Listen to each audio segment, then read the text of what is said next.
racism, racism. I thought, no, you're right in there pushing the racist far. And so I used it. Of course, what happens in America is records get expunged. So. And just play the game and go along with the program. You could do that. You could do that, and if that's what suits you, that's what suits you. But it looks like the past that Meghan has tried to keep hidden is finally coming to light. Meghan Markle, former model, former actress, and former yacht girl, has long been associated with whispers about her early days in Hollywood. When you think about how Hollywood elites move and mingle, you imagine secrecy and perhaps something shady here and there. And then there's the wannabe elite, Meghan, who has been trying to sneak her way into these circles. We were hungry for life. We're very curious. I speak for myself here, not for her, because she's not here. To do this, to have this life, means you ultimately lose yourself, whatever yourself is. Yeah. That you can play the game, and it. While it's possible to alter narratives in the media or make pictures disappear, you can't scrub people's minds or stop them from talking. One of those people is Sarah Ferguson, the former Duchess of York, who was previously married to Prince Andrew and who, in recent times, saw his title stripped. Is it not? That's basically what it is. You just go out there. You have to play by the rules. I must explain that the British press at the moment is completely and utterly cruel and abusive. When it comes to those yacht parties that Meghan allegedly was part of, the British author Sarah Ferguson has mostly remained quiet, with only a few alleged comments passed on here and there that seem to confirm some kind of connection between former Prince Andrew and Meghan Markle. I am not the goody-goody you think I am. You have no idea what you passed on. Screw you! Mine likes to be scolded too. I keep getting these dating site pop-ups. It's like my computer's accusing me of being single. When you think about Meghan's pre-royal life, it feels a bit vague, and a few cliches seem to have been used to paint her as hardworking, resilient, and worthy of being among the royals. This raises the question of how far the cover-up may have gone in order to protect the reputation and perceived sacredness of the monarchy. When? Last week. Mike. Were you ever gonna goddamn tell me? Don't speak to me like You went behind my back when you knew how I felt about this. No, Meghan Markle has always wanted to hit it big. She is portrayed as being as tenacious as she is manipulative, someone who always finds a way to get what she wants, even if she ultimately ended up with despair. Ever since she was a child following her father, Thomas Markle, while he worked on film and television sets, she developed a taste for Hollywood and decided that was where she belonged. I was the one that didn't want to let things get too risky, but when Harvey laid it out for me, I decided that it wasn't. Then why didn't you come to me first? Because you're the one that says forgiveness is easier to ask for than permission. That's a bullshit reason. Then how about focusing on the fact that I did it for you? Before her big break with the hit cable TV show Suits, Meghan had a few small cameos here and there, but nothing substantial enough to give her the visibility she wanted or help her enter the big leagues. And Meghan Markle was never someone willing to stay small. There's a slight problem with the sweating, because I have a peculiar medical condition, which is that I don't sweat, or I didn't sweat. In circles where the top 1% and the social elite rub shoulders and exchange favors under a veil of secrecy, the question remains, what exactly did the Duchess of Sussex do within these environments?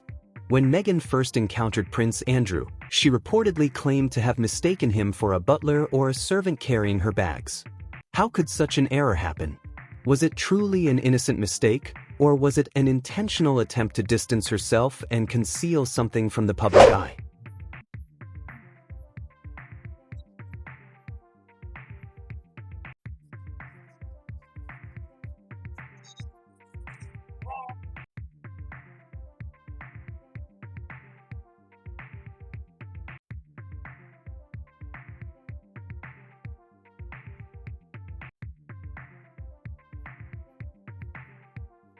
Prince Harry and his family are among the most recognizable people in the world, which makes such an alleged mistake even more questionable.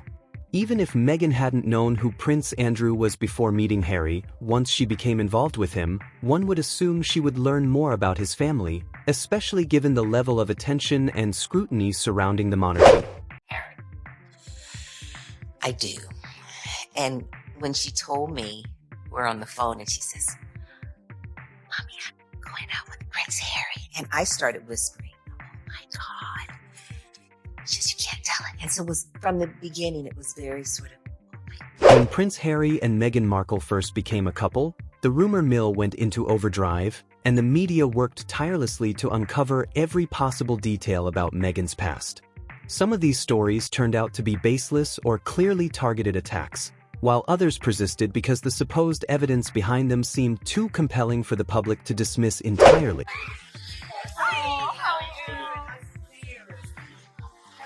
Everything's great.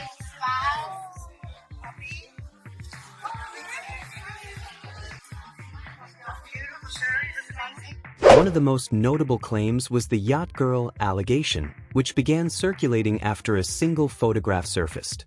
In the image, a woman resembling Meghan Markle appeared alongside Prince Andrew and allegedly Marcus Anderson, a longtime friend of Meghan with connections to Soho House. The speculation surrounding this photo was considered too striking to ignore.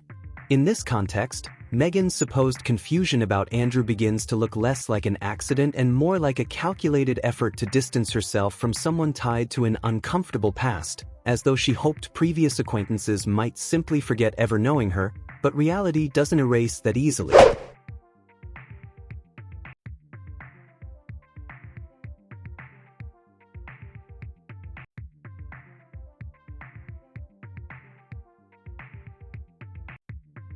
Over time, more pieces began to fall into place, painting what insiders claim is a clearer picture of who Meghan truly is.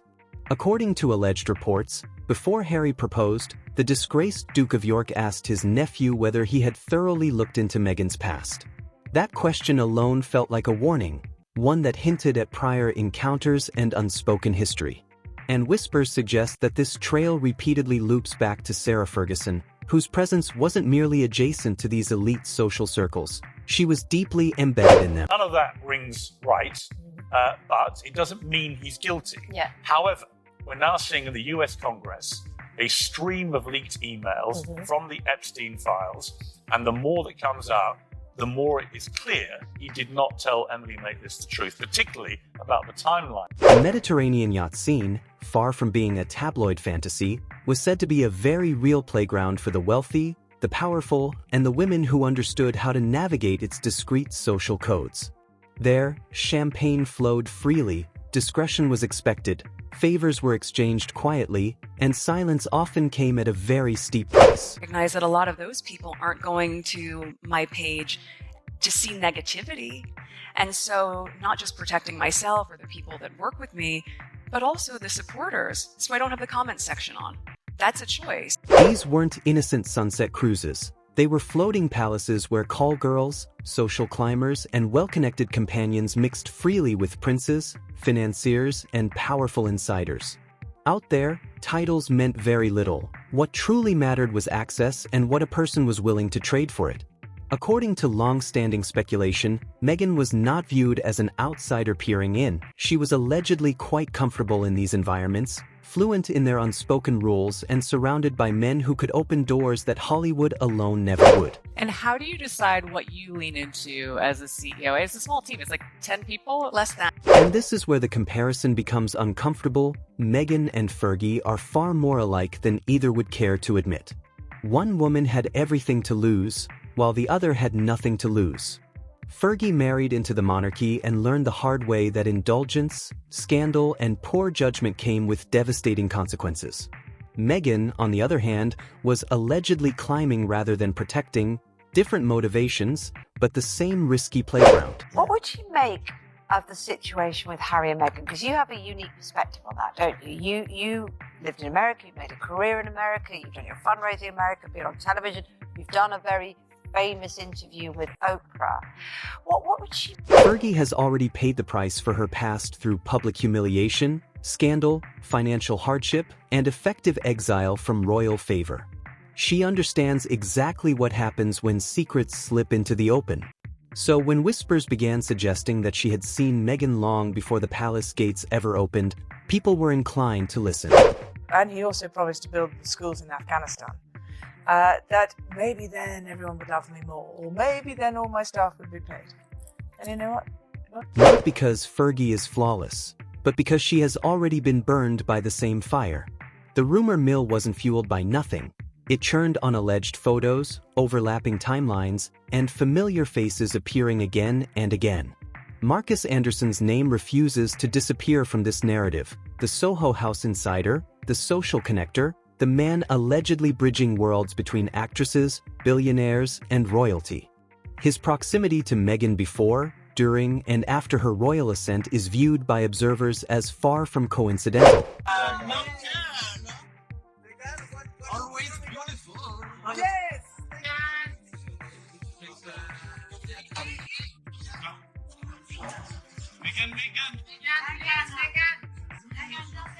Meghan, security, what are you doing, security? Thank you so much, Meghan. Then there's Princess Eugenie. Meghan's friendship with her did not begin after Harry, and that is a detail many overlook. Eugenie moved within the same social circles, attended the same parties, and interacted with the same people.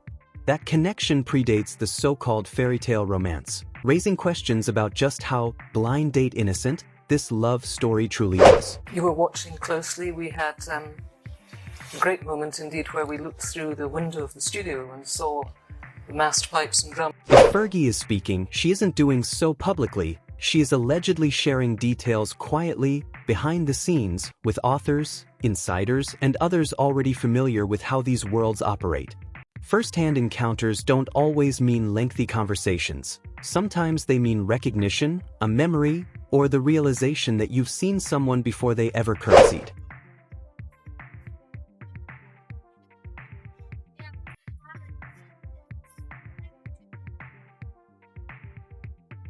And when scandal finally collided with the monarchy, the fallout was swift, titles were lost, trust was shattered, and doors were abruptly closed. In royal circles, the result of scandal tends to be predictable. You are either protected or you are discarded.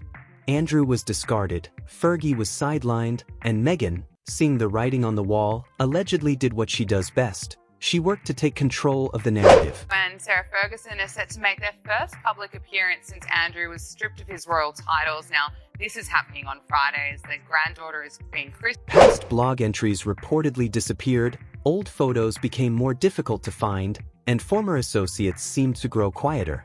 In their place emerged a carefully shaped public image centered on humanitarian work, love against the odds, and personal struggle. But while the internet can sometimes be scrubbed, memories cannot. People remember who they met, where they met them, and under what circumstances.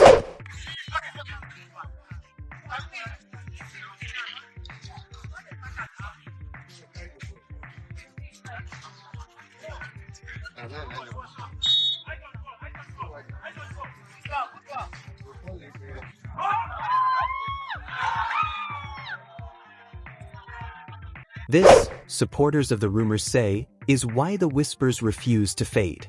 It is why Fergie's alleged comments carry weight for some and why Andrew's supposed warning to Harry can be read less as jealousy and more as concern. When people who have already fallen from grace begin hinting at uncomfortable truths, it is often because they feel they have little left to protect. If Sarah Ferguson is indeed speaking, even quietly, some believe it may be because she recognizes a familiar path she once walked herself, one that often ends the same way. Called Prince Andrew a bloody nose during an argument. This has been revealed in this new book about the Duke of York, entitled The Rise and Fall of the House of York, and there are claims. In this telling, she is portrayed as a woman with nothing left to lose and first-hand experiences of elite circles. She is said to have seen events unfold in a way that differs from how Meghan Markle has publicly framed them. Her connections to Princess Eugenie and Marcus Anderson cause some observers to question the narratives promoted around the monarchy. Critics ask how someone could mistake a friend's father for a butler, and now that Sarah Ferguson has lost status, relevance, and nearly her place entirely, rumors suggest she may be unwilling to go down alone, with Meghan cast as the unfortunate target. Had an amazing journey in the past year, which you've written about, which you've done a TV series for as well. If you could go back to that time last year, what happened with that newspaper sting? How did you let yourself be stuck in it, be trapped in it? I think that According to alleged inside sources, while Sarah was facing scandal and fallout from associations surrounding Epstein, she supposedly reached out to Meghan Markle for support and was declined multiple times. Those repeating these claims argue this fits a broader pattern in which Meghan is portrayed as using people and then distancing herself when they no longer serve a purpose, framing the break as establishing boundaries. different kind of look at life. There are many different roads and many different curves. Some are cliffs and some are straight roads. When a relationship no longer works for Meghan, the claim goes, she creates distance. And that is allegedly what happened with the mother of one of her friends. Any perceived link between Meghan and Andrew represents a serious threat to the identity she has worked to craft since entering royal life, because it appears to contradict the values she publicly says she stands for. Queen, but they've found a way to do it, and they've found a way to do a lot else besides. And he's going to, as you said, no longer live in Windsor, but in a sort of internal exile. During Megxit, Meghan and Harry publicly presented themselves as victims while portraying the monarchy as the antagonist. Some observers point out that she and Sarah Ferguson share a certain parallel. Both women experienced strain and hurt within the royal institution. But unlike Sarah, who ultimately left on her own, Meghan not only departed but also took Prince Harry with her, reshaping the narrative as she stepped away. They use their royal titles. Well, last night, Prince Harry addressed the situation in public for the first time. What I want to make clear is, we're not walking away. Our hope was to continue serving the Queen. Despite Sarah Ferguson's divorce from Prince Andrew, the two reportedly maintained a close relationship, and she even defended him when the early allegations against him surfaced.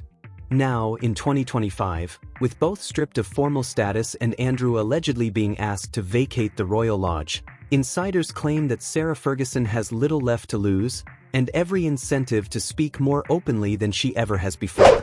To talk for the first time about divorce. Very well, thank you. Children are very well behaved. Ready to go skiing. When you strip away the titles, the polished public relations, the streaming deals, and the carefully constructed narratives of hardship, what remains, critics argue, are patterns of access, association, and recurring names appearing at pivotal moments long before the fairy tale image was ever introduced to the public. You are one of our Power of Women honorees. You are one of our alumni. And Meghan Markle is celebrating the power of women. On Thursday, the Duchess of Sussex stepped out for Variety's. This was never framed as being merely about yachts. It was about proximity to power, about knowing where to be, who to know, and how to move quietly through elite environments without leaving a trace. The yachts were simply the backdrop, the informal networking venues, the unspoken audition rooms where discretion mattered more than credentials. And gave a rare red carpet interview where she gushed about being back in the entertainment industry to the outlet. Oh gosh, I mean, this industry is just so special, and you see how many women use the platform that they have and just channel it for good. And I think it's... For someone like Sarah Ferguson, recognition doesn't require introductions. She lived inside the palace and survived outside of it. She knows the look, the atmosphere, the personality type, and perhaps most importantly, she understands how quickly the monarchy withdraws protection once someone shifts from being an asset to becoming a liability. May, I think it was, a man came forward, which was introduced to me by a great friend of 15 years. And my great friend said, oh, there's a man who'd like to invest in your charity world, in your business, and wants to really be part of you. If Meghan's past were truly as simple and straightforward as it has been publicly presented, supporters of these rumors argue, none of this speculation would persist. There would be no quiet warnings, no overlapping timelines, no recurring names that continue resurfacing despite repeated attempts to redirect the narrative. Stories, they say, do not survive this long without something keeping them alive.